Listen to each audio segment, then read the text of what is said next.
کے عظیم اور جلیل نام میں آپ کی سلامتی ہو۔ میرا نام پادری پروفیسر ٹونی ولیم ہے اور آج ہمارے ساتھ ہیں لبنہ ٹونی ولیم، تحلیم ولیم۔ ہم خداوند کے شکر گزار ہیں جس نے ایک اور دن بخش دیا تاکہ اس میں ہم آپ کے ساتھ اس عبادت میں شریک ہو سکیں اور آپ کے ساتھ مل کر ہم عبادت کر سکیں۔ آئیں عبادت کے آغاز میں ہم اپنی آنکھوں کو بند کریں اور تحلیم کے ساتھ مل کر ہم دعا کریں گے۔ خدا تجھ سے مانگتے ہیں آج کے دن کے لیے کہ تو نے ہمیں ایک اچھا دن بخشا۔ دعا مانگ لیتے ہیں آج کی عبادت کے لیے۔ عبادت جب کریں تو ہم سب کے ساتھ ہونا، جو آن لائن لوگ ہمیں دیکھ رہے ہیں ان سب کے ساتھ بھی ہونا، آمین۔ آئیں ہم خداوند کی عبادت کریں اور زبور 139 دوجا حصہ دوجا وزن کے ساتھ مل کر ہم خداوند کی پرستش کریں گے۔ خدایا تیری روح تو میں بھلا نس کے کدھر جاواں، حضوری تیری تو چھپ کے میں کیڑی طرف نوں نساں، خدایا تیری روح تو میں بھلا نس کے کدھر جاواں، میں چڑھ جاواں جے آسماناں دے اوتے، اوتھے ہے تو ہی، میں چڑھ جاواں جے آسماناں دے اوتے،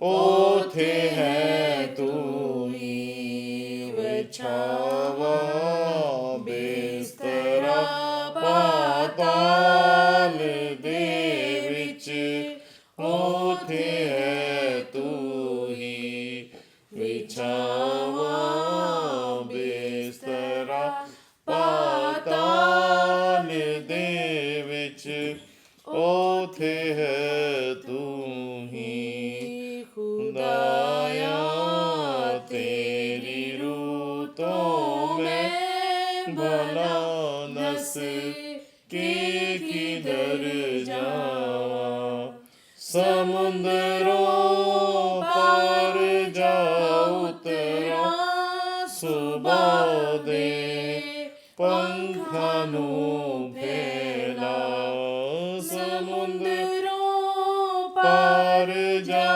اتراں، صبح دے پنکھاں نوں پھیلا، تے اوتھے وی تیرا ہاتھ مینوں یا رب راہ کھاوے گا، تے اوتھے وی تیرا ہاتھ مینوں یا رب راہ کھاوے گا، خدایا تیری روح تو میں بھلا نس کے کدھر جاواں۔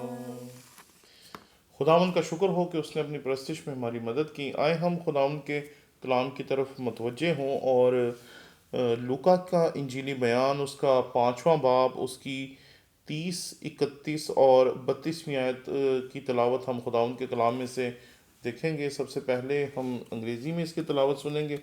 Luke chapter 5 verse 30, 31 and 32.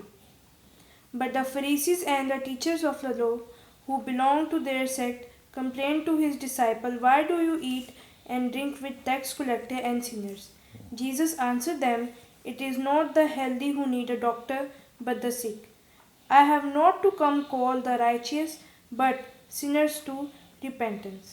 اب ہم خداوند کے کلام کی تلاوت اردو میں کریں گے۔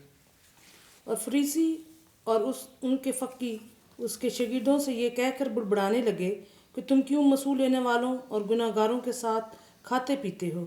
یسوع نے جواب میں ان سے کہا کہ تندرستوں کو طبیب کی ضرورت نہیں بلکہ بیماروں کو، میں راست بازوں کو نہیں بلکہ گناہ گاروں کو توبہ کے لیے بلانے آیا ہوں۔ آمین۔ خداوند کے کلام کے پڑھے اور سنے جانے پر اس کی برکت ہو۔ آئیں ہم اپنی آنکھوں کو بند کریں اور دعا کریں۔ لشکروں کے خدا، آسمان و زمین کے خالق و مالک، ہم تیرے شکر گزار ہیں اس وقت کے لیے جو تو نے ہمیں بخش دیا۔ بخش دے کہ تیرے کلام میں سے جو کچھ بھی ہم نے پڑھا ہے اس کی تفسیر اور تشریح خدا پاک رو خود کرے، اور جب ہم اس کی تشریح اور تفسیر سنتے ہیں تو کلام ہمارے دلوں میں جڑ پکڑے اور ہمارے دلوں میں وہ 30 60 اور 100 گنا پھل کا باعث ہو۔ مسیح خداوند کے نام میں مانگتے ہیں، آمین۔ کل میں ایک چھوٹا سا کتابچہ پڑھ رہا تھا جس کے اوپر لکھا تھا استاد اعظم۔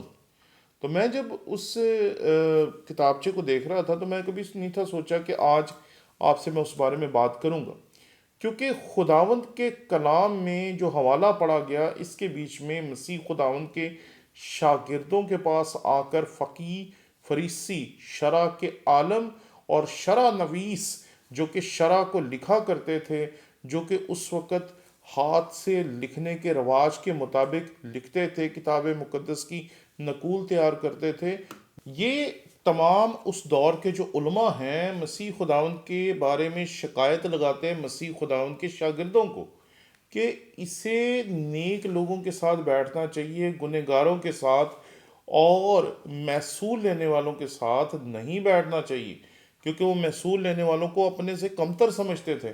وہ سمجھتے تھے کیونکہ یہ ہمارے مخالفین کا ساتھ دیتے ہیں اس لیے گنہگار لوگ ہیں، کمتر ہیں، اس لیے وہ ان کے ساتھ بیٹھنا، اٹھنا، کھانا پینا پسند نہیں کرتے تھے۔ لیکن مسیح خداوند کی بات بالکل ہی فرق ہے۔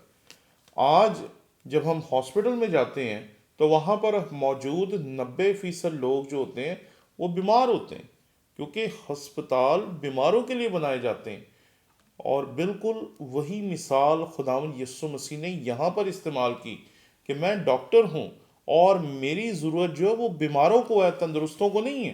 میں ان کے لیے نہیں آیا جو تندرست ہیں، میں ان کے لیے نہیں آیا جو گنہگار نہیں ہیں، میں ان کے لیے آیا ہوں جو بیمار ہیں۔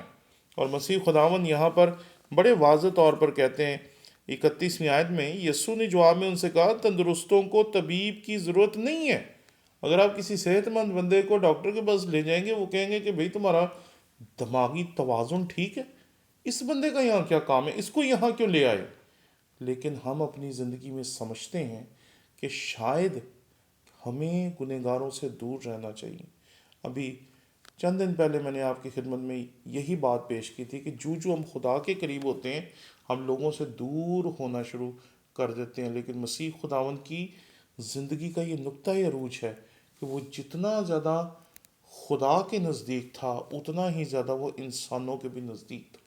اس کی زندگی میں آئسولیشن نہیں ہمیں دکھائی دیتی کہ وہ گنہگاروں سے دور رہتا ہو، بدکاروں سے دور رہتا ہو، بلکہ وہ تو آئے ہی ہمارے لیے تھا۔